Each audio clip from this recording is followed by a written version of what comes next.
Okay guys, how you doing? This is just a quick response to a common question that's coming in a lot.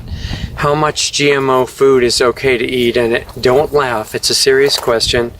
And the reason people are asking it is because a lot of them have a hard time avoiding GMOs. Realistically, restaurants, it's not practical to check on the ingredients, and most of them use GMOs without thinking about it. It's if people are over at your friend's house and you often don't want to ask them about every detail of the ingredients in their food, might not take that too well, and you've got a lot of peer pressure for many people telling them, oh, it's really silly, don't worry, look, we've been eating GMOs for years and we're still fine, everything's great, even though they are taking 5 different drugs and they have inhalers and all kinds of diseases and their kids are sick. But that's unrelated. That's because of germs and genetics. Nothing's wrong with the GMOs. So people are asking, since it's not practical to always watch it that carefully and we still want to have a normal life and everything, how much of it's just realistically reasonable from a health point of view? If you're taking pretty good care of yourself, what's realistically okay to eat? I don't want to be an extremist or anything, right? Heaven forbid about that. So here's the thing: convenience and social pressures and availability of non-GMO food, and the fact that even certain big natural food stores sell fresh GMO corn and all this other stuff in the processed food department. What does that translate into, all those difficulties in eating non-GMO for your body?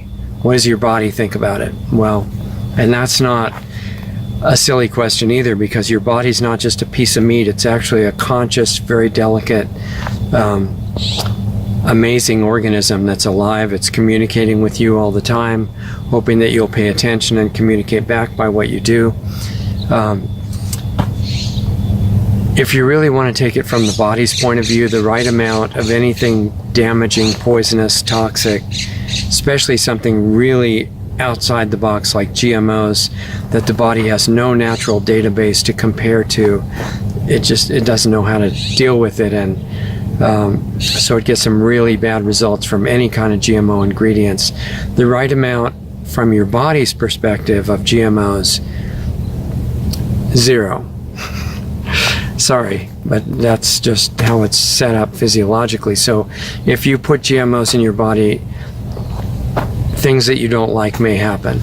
And in fact, it's to the point where a lot of really wise doctors, the ones that realize GMOs should never have been invented, never have been released on the planet at all, and it's really a crime against humanity. All these companies that are CEOs and representatives are out there with fancy clothes and ties and suits and trying to speak like scientists, whatever that is, and which they aren't, of course. That doesn't matter.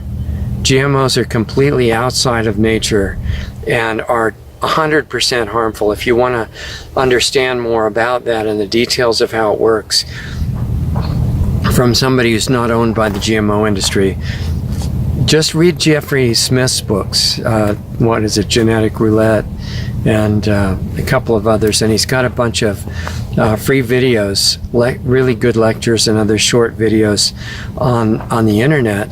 As far as I know, they haven't been banned yet, although the main social media may try to do that, but at the moment I think they're still available. He's really good, and his motive, I've met him and talked to him quite a bit. His motive for doing this is 100% because he thinks it's a good service to do for the humanity, and us being humanity, we should appreciate it and read and watch his material.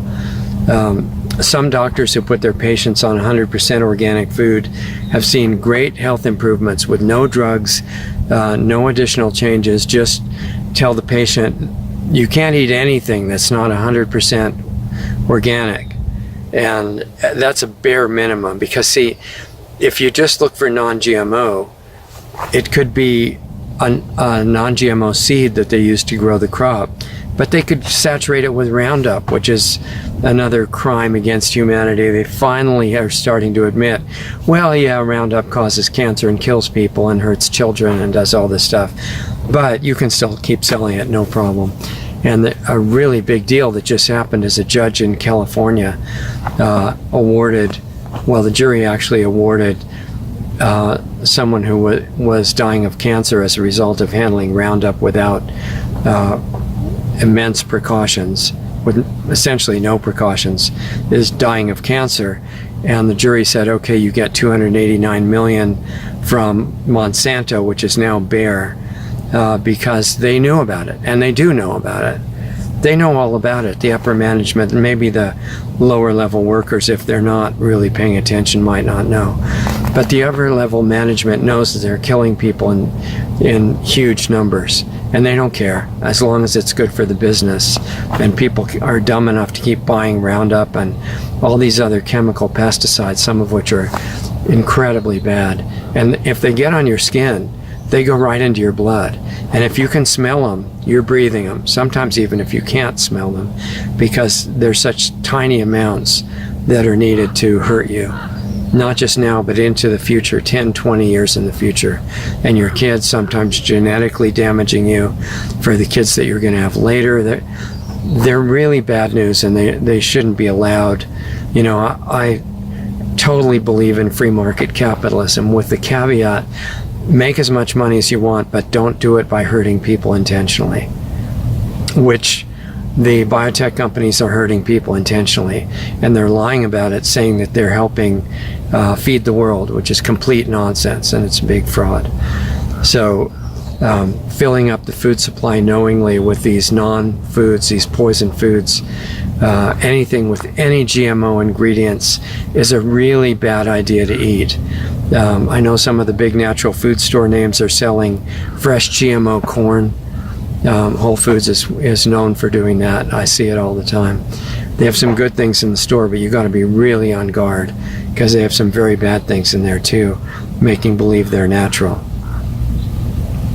So it's more work to learn what to do in this kind of environment, when businesses, so many kinds of businesses, are saying, look, all that matters is you don't get caught, you don't violate, well, even if you violate the law, the fine that you pay is less than the profit you make, then it's all good.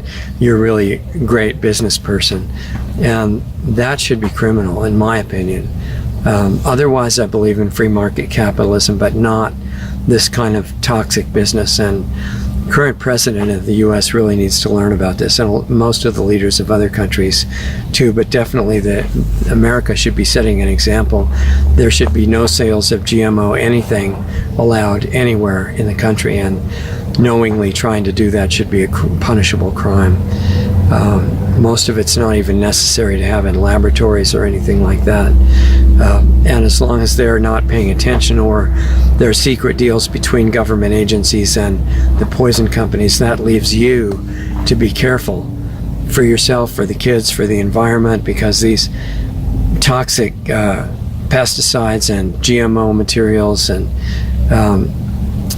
almost all the synthetic pesticides, even the synthetic fertilizers, they play a part in destroying the life in the environment and should not be allowed anywhere, in my opinion. The chemical fertilizers have never been needed. It's a big hoax. And Justus von Liebig, who was a German chemist that was one of the main figures that started the whole thing, initially thinking it was great, then like Pasteur, he realized that his invention was a big mistake. But it was too late. It was already off and running.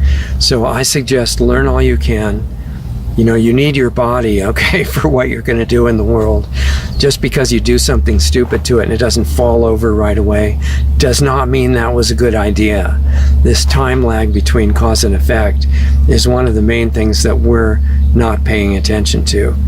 If something has a delayed bad effect, that's still a bad effect, and you should still not do it as much as you can. Don't beat yourself up or punish yourself for making a mistake. Just correct it. Just come back and do it right the next time and stay on it. Learn all you can. Use it in your life. Your kids will watch you. The other people and other people's kids will watch you and learn from you, even if you don't talk to them at all. So learn on yourself, test it on yourself, trial and error. That's real science, to observe patterns and then try to learn from them, make experiments to try to improve things, and that will prove whether you were right with what your analysis of the observation was. You need to be a scientist in your real life, because the so-called scientists out on television and newspapers and other places, if they're being paid off by the big chemical companies or government agencies that are corrupt, you can't trust their results at all. They're usually the opposite of the truth. So you got to do it with yourself, or do it with friends or some supportive people that'll work with you to try to upgrade your lifestyle, get your energy back. Don't believe the stuff that you have to, as you get older, your energy has to go down, you have to get sick, your joints have to hurt, you don't have any endurance, you're not strong anymore, you lose your mind. I mean, no, that's not normal aging, okay? What we see common around us, because everybody's doing things that are not intelligent, that's not normal. Common is not normal. So don't wait for everybody else to become intelligent and start waking up. Just, if you want better results, do it yourself. Do it alone, do it with other people, do it with us at Planetary Healing Club if you want support. You want to get other information that I can't put out publicly. That's a safe forum we do it in. And see about it at lostartsradio.com/club if you want to. Otherwise, you don't need anybody. Do it yourself. You're brilliant. Start waking up and realizing it. Use your brilliance to upgrade your life. Don't do anything that'll hurt you, no matter how good it feels temporarily. Say, they can keep it. I only want good results. Your life will change. Just wanted to ask you a question and see if you or somebody that you know and care about is still eating GMO foods, or maybe feeding them to their kids without realizing what happens when you do that. And there's this book that I read recently that I thought was so good I wanted to tell you about it. It's a really powerful, I would say, heartfelt and extremely informative account of this one mother's discovery that GMOs were causing harm to her and also to her family. And so she found out how she could get the GMOs out of her life and help educate millions of other people at the same time. The name of that mother is Zen Honeycutt, and she wrote this book called Unstoppable, and I highly recommend that you read it if you get a chance, and also follow her work, which is still going on. She's doing a lot of great things, and you can find out about that at momsacrossamerica.com, and there's a link there for you to get a hold of the book too. I think you'll like it.